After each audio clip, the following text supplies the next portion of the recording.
thank God for people like you that can keep this history going, because there's history there. This is Rocky Marciano.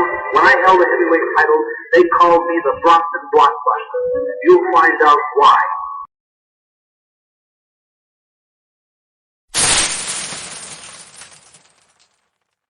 You must be out of your goddamn mind. Joe Louis, the greatest boxer ever lived.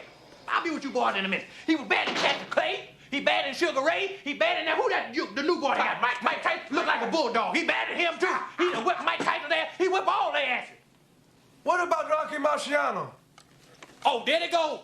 There they go. Every time I start talking about boxing, a white man got to pull Rocky Marciano out their ass. That's they one. That's they one. Rocky Marciano. Rocky Marciano. Let me tell you something wonderful. Rocky Marciano was good, but compared to Joe Louis, Rocky Marciano ain't shit.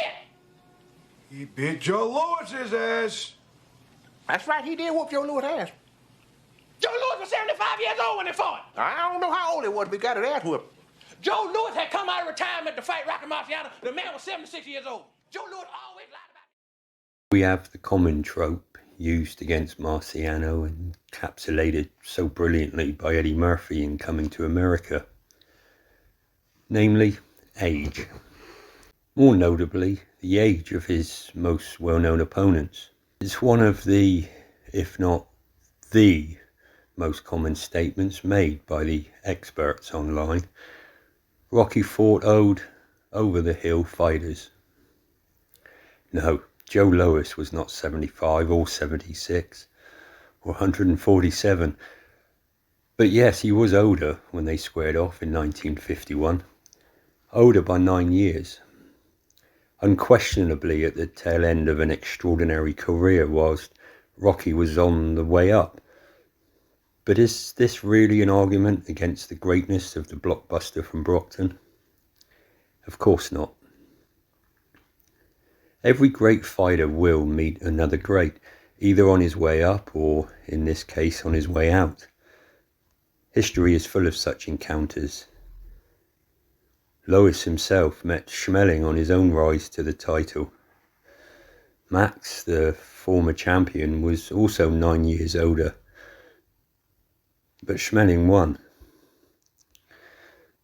Or what of Muhammad Ali, who in 1962 faced Archie Moore? The age gap there was 29, yes, 29 years. Moore, of course, becoming the only man to face both Rocky and Ali. When Rocky won the championship in 1952, he again had a 9-year advantage over Jersey Joe Wolcott. Rocky's fault? Again, no. How else was he meant to win the title other than by beating the man who held it?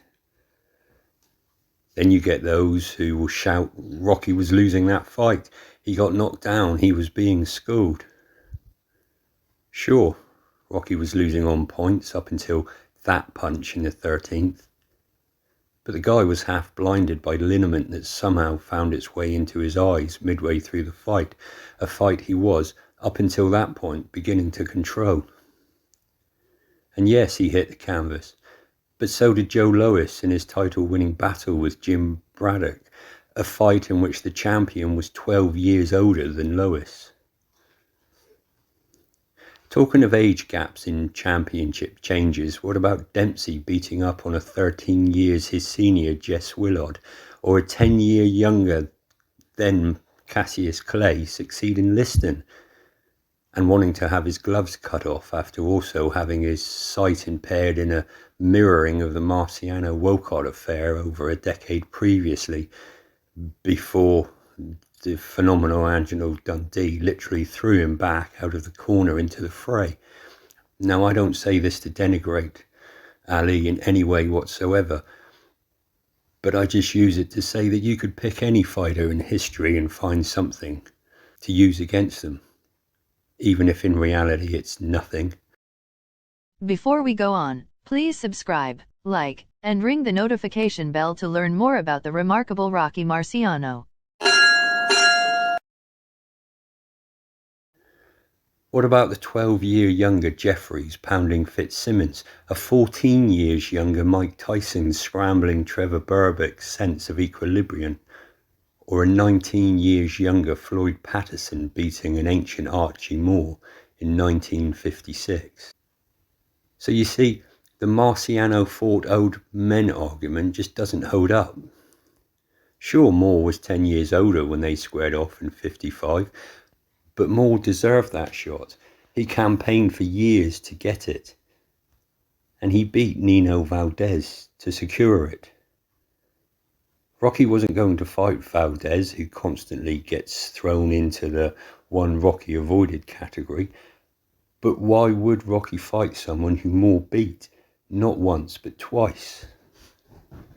Valdez was offered a fight, but refused, citing the purse was poor, allegedly throwing a chair at Al Weil.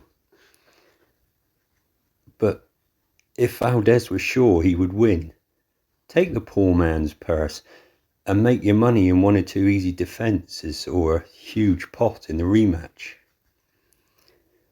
Was it that he had sparred with Rocky previous to the offer that persuaded him he needed big bucks to go toe-to-toe with a champ? And what of Ezzard Charles, only 2 years older than Rocky? Sure, Rocky tore apart an 8-year older Lee Savode on the rise.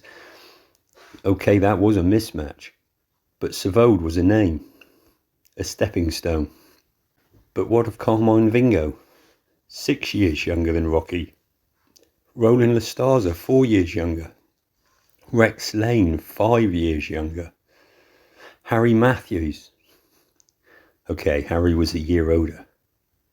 But these were all guys who were on a rise and were considered legitimate names.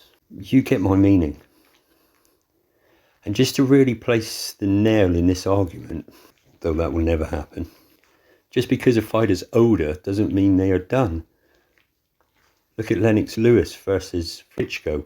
Lewis, 11 years older, trained to face a different opponent, still found a way to win. An opportunity arose and he exploited it. Like Rocky.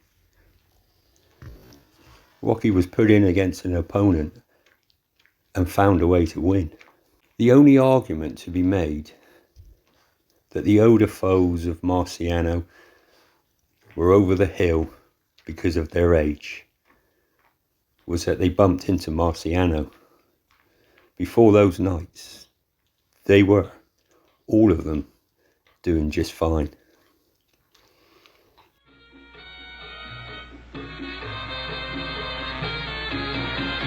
When the chips are down and the bell will ring, Rocky comes through and the birdies sing.